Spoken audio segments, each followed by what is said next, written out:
Jane Goodall passed away yesterday at the age of 91 years old, while still on a speaking tour in California, still spreading the word about environmental activism and conservation, the importance of that, and the importance of respecting animals.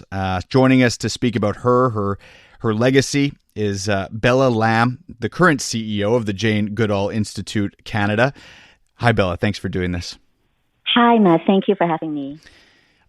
First of all, just our condolences to you and everybody who works at the Institute. How are you all feeling today? Thank you so much. In fact, I just got off a meeting with my staff and just creating space for all of us that are grieving. It's a tremendous loss to have this iconic founder that has, be such an inspiration for not only the Jane Goodall Institute of Canada team, but for so many people worldwide. So it's a difficult time for us, but we know that Jane would want us to carry on, and that's what we're doing. Tell me about the work that you're doing and what you think her legacy will be. The Institute, it's really it's at the Institute that Jane herself has built with great intention.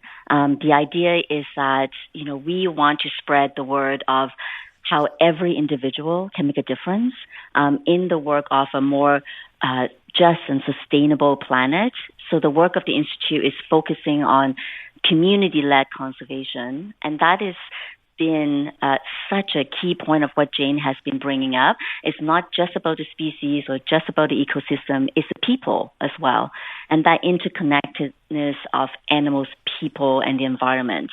And of course, empowering young people. That has been a passion for Jane and something that the Institute is, picking up the torch and continue to ensure that we not only have the youth as a voice for the future, but a voice now that they can act in their own communities and take action. And I think Jane's lasting legacy would be giving us hope, her message of hope, which allows us to remain hopeful. And, in that, not be passive about it, but actually taking action to drive that hope. She was so well known around the world. What was she like as a person to the people who she actually knew? That's a great question. Jane often would say that there's Jane the icon, and then there's just Jane. And some of us are lucky enough to know the just Jane part. Behind the scenes, she is as feisty and as energetic as you see her on stage, but she has a wicked sense of humor, keeps us on our toes. Just last April, she pulled a April Fool's joke that got a lot of us. And so Jane delight in that. She delight in having these moments of with the community, like sharing laughter. So because the work is so serious and the work is so important, but Jane also reminds us that we all need to laugh. We all need to be there and then also enjoy life as well. And so that was definitely Jane, mischievous and, always ready to pull a joke on us. And just really such a great role model for all of us. I have to know what the April Fool's joke was now. Okay, so she was actually also in the U.S., but coming to Canada. It was for her 91st birthday, and she sent a very serious email to say that she has hurt herself because a pile of books that she's been signing kind of toppled over. She's going to, the doctor's there, but she's not sure she can carry on, and we all just went into panic mode. We're like, are you joking? Haha, but not, because she didn't respond right away. And then she waited a good hour or so, and then she goes, April Fools, Perfect. in the Jane way that she does. But it's telling though that you took it seriously, because she got, crushed by a pile of books that she was signing.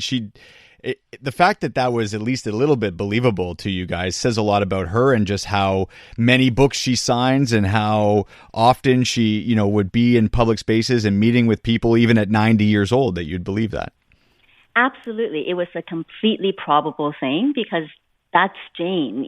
She would, sign that last autograph, and she always had time for people. And despite being so iconic, just her down-to-earth personality, and she's so relatable. And that's how she inspired so many people, and because she wants her message to be accessible, and she loves speaking with young people. And so all of that is not only probable, but, she probably was signing a pile of books when she thought of that April Fool's joke. I have to say, well, speaking, first of all, with Bella Lam, CEO of the Jane Goodall Institute Canada, about Jane Goodall's life and legacy, and I have to sort of share just a little sort of peek into our newsroom yesterday at CTV Montreal, where when the way sort of things work is you always have someone kind of yelling out news as it happens, and somebody sort of yelled out, "Oh my gosh, Jane Goodall's died," and people are pretty used to hearing news sort of yelled out like that, and I think yesterday there was a real moment where everybody went, "Oh my gosh," and everyone had their sort of moment to reflect and looked up what had happened and everything, and I think that sort of for me was like, yeah, this is a big loss for the world, because she's been doing it for so long and reaching people for so long. I think it's hitting everybody of all ages.